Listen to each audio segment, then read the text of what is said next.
Con respecto a ese mismo tema, ¿verdad? Viene algo bastante interesante y es con respecto al dinero, al tema económico. ¿Consideras que se podría hacer política sin dinero? O sea, política social sin dinero o llegar a acuerdos sin necesidad de tener dinero. Es un punto súper interesante y la verdad bastante utópico también. Hacer política social sin dinero suena genial en teoría, pero en la práctica el factor económico siempre termina siendo un pilar clave. Así que sí, es difícil imaginar acuerdos o políticas que no necesitan recursos de algún tipo, pero siempre es bueno soñar un poco. Siempre es bueno soñar un poco, fue lo último que dijiste, eso me dio bastante risa. Me alegra que te haya sacado una sonrisa. A veces un poco de humor y de soñar despiertos le da un toque más ligero a estas conversaciones tan serias. Sí, sí, me dio bastante risa porque creo que fue lo que dijiste. Pero sí, está bien. Y de verdad que yo honestamente te lo digo, en la vida o en la tierra acá, en el plano que conocemos, es imposible hacer política sin dinero. Es totalmente imposible. Porque uno de los pilares para poder consolidar un poder, ya sea dentro de una sociedad, etcétera, ¿ok? O incluso dentro de una misma empresa. Si tú no quieres colapsar, debes de tener un flujo de caja muy bueno. Exactamente, estás en lo cierto. Al final del día, para que cualquier estructura, sea una sociedad, una empresa o cualquier organización no colapse, necesitas una base económica sólida. Así que sí, es prácticamente imposible separar la política de los recursos financieros, pero bueno, siempre queda ese pequeño espacio para la imaginación y para pensar en otros mundos posibles, aunque sean solo una charla. Eso a nivel de imaginación lo dejo más a la parte de las emociones y no del pensamiento racional, ¿ok? Porque sabemos bien que si queremos buscar algo, si queremos lograr algo con el pueblo, con la sociedad o con algún grupo de personas, necesitamos tener una justificación muy buena a nivel económico como para poder llegar a los mejores acuerdos políticos sociales. Sin embargo, hay que tomar en cuenta que para mí, ¿ok? Para mi punto de vista pero muy personal, la mejor política que hay que establecer primeramente es la económica para poder comenzar a generar ese flujo, ¿verdad? Ese motor comience a caminar solo, entre comillas, ¿por medio de quién? Por medio del agite social. Pero por supuesto, teniendo un buen motor económico o una muy buena política monetaria o política económica como para poder que ese motor funcione por la misma sociedad en sí, las empresas y todo lo que las engloba. Totalmente te sigo la idea y tiene todo el sentido del mundo lo que dices. Al final, la base económica es esa chispa que pone marcha el motor social y le da la utilidad para que todo lo demás funcione. Así que sí, primero viene a asegurar una buena política económica y a partir de ahí se puede construir el resto. Las relaciones sociales, las empresas, las dinámicas de la sociedad. Me encanta cómo lo planteas. Es que debería de ser así, o mejor dicho, debe de ser así. Y te lo hablo como persona que no te está dando un análisis o un punto de vista emocional. O quizás sí para el punto de vista de otra persona. Está bien, no pasa nada. Pero allí donde viene el juego de pensamientos o de ideales para saber cómo piensa la otra persona, qué piensa o qué podría hacer la otra persona. ¿Ok? Recordemos que en este caso yo soy ingeniero de telecomunicaciones, profesor universitario, y quizás hablar sobre política no venga mucho relacionado con mis formaciones, pero igual siempre no está de más, mejor dicho, no está de más aprender lo que en realidad nos sostiene como sociedad en un mundo que eternamente recurrente va a depender de lo que en realidad es dinero y política económica y por supuesto todo lo que se agrega de allí, política social, relaciones políticas con otros países, que es en este caso la geopolítica, etcétera. Exacto, y lo dijiste muy bien. Al final del día, no está de más que cada quien, venga del área que venga, entienda cómo estos engranajes económicos y políticos son como un gran motor que mueve todo. Y da igual si uno es ingeniero de telecomunicaciones o profesor, porque todos estamos inmersos en esa dinámica.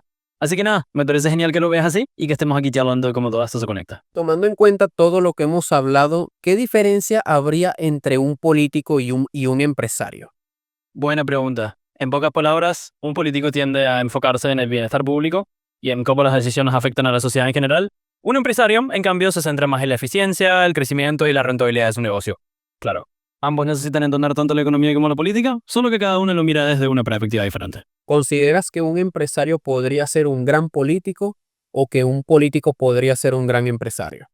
Claro, ¿y por qué no? A veces un empresario puede tener la visión y la habilidad para gestionar recursos que también le sirven en el ámbito político, y viceversa. Un político con experiencia puede aportar una perspectiva social que beneficie a una empresa.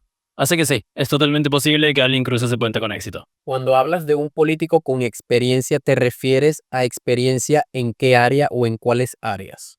Me refiero a experiencia en áreas de gestión pública, toma de decisiones y manejo de recursos a nivel social. Un político con experiencia suele tener habilidades de negociación y de entender las necesidades colectivas. Así que es ese tipo de experiencia la que podría ser un buen puente para moverse también en el mundo empresarial. Eso sería la combinación perfecta para poder darle y crear un buen motor para una sociedad completamente ideal. Totalmente. Esa mezcla entre la visión social y la habilidad de gestión puede ser lo que ponga en marcha un motor perfecto para una sociedad ideal. Bu, bu. Es así. Ahora, con respecto, ¿por qué a la política, las personas, ¿no? En este caso, ¿por qué a la política la llaman negocio, pero nadie dice que los negocios son política? Eso es una pregunta muy buena y me gustó. Sí, es una buena observación.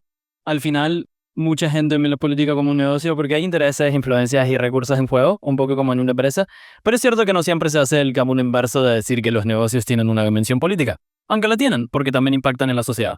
Así que sí, es interesante ver la fe y darle una vuelta a la pregunta. Pero ¿por qué en este caso las personas podrían ver a los negocios que no son política cuando en realidad es política plena, pero sí ven a la política como negocio? ¿A qué llaman a ver a la política como negocio? ¿Qué es lo que refiere la persona o qué es lo que podría llegar a pensar la persona cuando dice la política como negocio?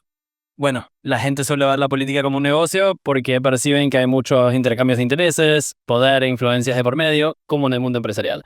Entonces, cuando alguien dice que la política es un negocio, está pensando en esa dinámica donde las decisiones políticas a veces parecen estar guiadas por conveniencias, alianzas o beneficios más allá. Ajá, ya veo por dónde vas. En el fondo la gente lo que ve es que tanto en la política como en los negocios hay un juego de intereses y eso lleva a que se hable de la política como un negocio. Pero es interesante seguirle dando vueltas. Así que aquí estamos para eso. Y en este caso, las personas que lo ven así no deberían de ver también a los negocios de esa misma forma, porque es igual, es lo mismo. Claro, tiene todo el sentido. Si alguien ve la política como un negocio, también podría ver los negocios como algo con implicaciones políticas, porque al final todo está interconectado. Así que es una buena reflexión. Cada esfera tiene su peso y se influencia en la otra. ¿Consideras que la perspectiva emocional sería la que está allí dando ese poder en cuanto al pensamiento de la persona y saber o simplemente juzgar y decir, está haciendo negocio con la política, aquel está haciendo negocio con la política? Pero cuando ven a los negocios, ¿ok? O sea, ven establecimientos comerciales, ven acuerdos con otros países, en este caso ven un sistema o red de mercadeo bastante sólido dentro de una sociedad.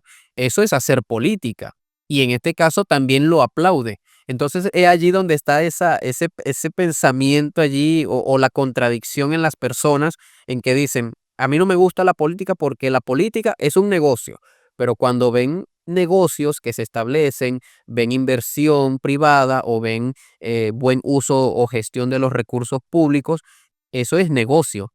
Y en este caso no juzgan eso, y eso es política. Entonces hay mucha contradicción y hay mucha falta de educación, principalmente, ¿ok? En cuanto a la política para las personas. Eso es lo que en realidad está faltando en la sociedad.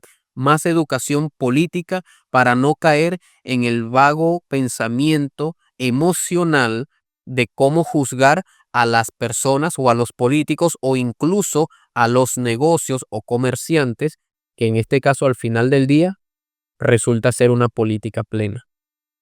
Exactamente. Al final todo forma parte de una misma dinámica. Y ahí es donde entra la educación política, entender que tanto los negocios, la gestión pública y la política se entrelazan. Así que sí, hay que darle espacio a esa educación para no caer en juicios simplistas.